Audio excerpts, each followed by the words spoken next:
महादेवाय नमः।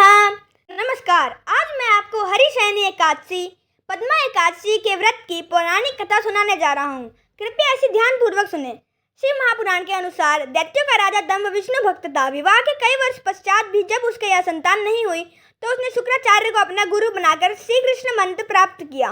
पुष्कर सरोवर में घोर तप किया। उसके तप से प्रसन्न होकर विष्णु ने उसे संतान प्राप्त का वरदान दे दिया। भगवान विष्णु के वरदान से दंभ को पुत्र हुआ। उसका नाम शंखचूड़ रखा गया। बड़ा होने पर उसने ब्रह्मा जी को प्रसन्न करने के लिए पुष्कर में घोर तपस्या की। उसके तप से प्रसन्न होकर ब्रह्मा जी ने उसे वरदान मांगने को कहा। शंखचूड़ ने ब्रह्मा जी से कहा कि उसे देवता भी न मार पाए और वह अजर अमर रहे। ब्रह्मा जी ने उसे कहा कि तुम अजर अमर तो नहीं हो सकते, लेकिन तुम्हारी मृत्यु विशेष परिस्थितियों में अत्यंत कठिनाई से होगी। वरदान पाकर शंखचूड़ के अत्याचार बढ़ने लगे। हारकर सभी देवता भगवान विष्णु की शरण में गए और शंखचूड़ के अत्याचारों से मुक्ति दिलाने की प्रार्थना की। तब विष्णु शंकर जी के पास गए।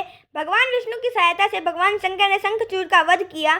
जिस दिन शंखचूड़ का वध हुआ उस दिन आषाढ़ मास की एकादशी थी। शंखचूड़ की मृत्यु के पश्चात भगवान विष्णु शयन करने के लिए क्षीर सागर चले गए, इसलिए इसको हरिशयनी एकादशी भी कहते हैं। हरिशयनी एकादशी के संबंधों में एक कथा और है। राजा बलि ने जब वामन अवतार श्री विष्णु को अपना सर्वस्व दान कर दिया तो भगवान ने उन्हें पाताल लोक में रहने को कहा और वरदान मांगने को कहा। तब राजा बलि ने उनसे अपने यहाँ निवास करने के लिए कहा। भगवान ने बलि से कहा कि वे सदा के लिए तो नहीं, लेकिन प्रति वर्ष कुछ समय चतुर्मास का समय के लिए उसके यहाँ आया करेंगे। तब से भगवान विष्णु राजा बलि को दिए गए वचन का पालन करने के लिए प्रति वर्ष चतुर्मास में पाताल लोक में शयन करने के लिए चले जाते हैं। अब मैं आपसे एक और पौराणिक कथा कहता हूँ, आप मन लगाकर सुनो। सूर्यवंश में मानदाता नाम का एक चक्रवर्ती राजा हुआ करता था, जो सत्यवादी और महान प्रतापी था। वह अपनी प्रजा का पुत्र की भांति पालन किया करता था। एक समय राजा के राज्य में 3 वर्ष तक वर्षा नहीं हुई और अकाल पड़ गया। राजा कुछ सेना साथ लेकर वन की तरफ चल दिया। वह अनेक ऋषियों के आश्रम में भ्रमण करता हुआ अंत में ब्रह्मा जी के पुत्र अंगिरा ऋषि के आश्रम में पहुंचा। वहां राजा ने घोड़े से उतरकर अंगिरा ऋषि को प्रणाम किया। मुनि ने राजा को आशीर्वाद देकर कुशल क्षेम के पश्चात उनसे आश्रम में आने का कारण पूछा।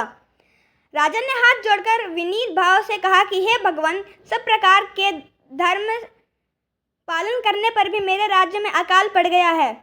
ऋषि अंगिरा बोले, आषाढ़ मास के शुक्ल पक्ष की पद्मा नाम की एकादशी का विधि पूर्वक व्रत करो। व्रत के प्रभाव से तुम्हारे राज्य में वर्षा होगी और प्रजा सुख प्राप्त करेगी, क्योंकि इस एकादशी का व्रत सभी सिद्धियों को देने वाला है और समस्त उपद्रवों को नाश करने वाला है।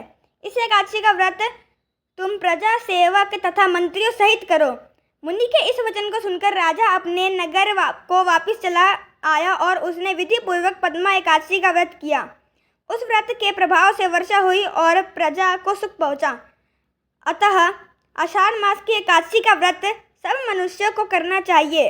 यह व्रत इस लोक में भोग और परलोक में मुक्ति को देने वाला है। इस कथा को पढ़ने और सुनने से मनुष्य के समस्त पाप नष्ट हो जाते हैं।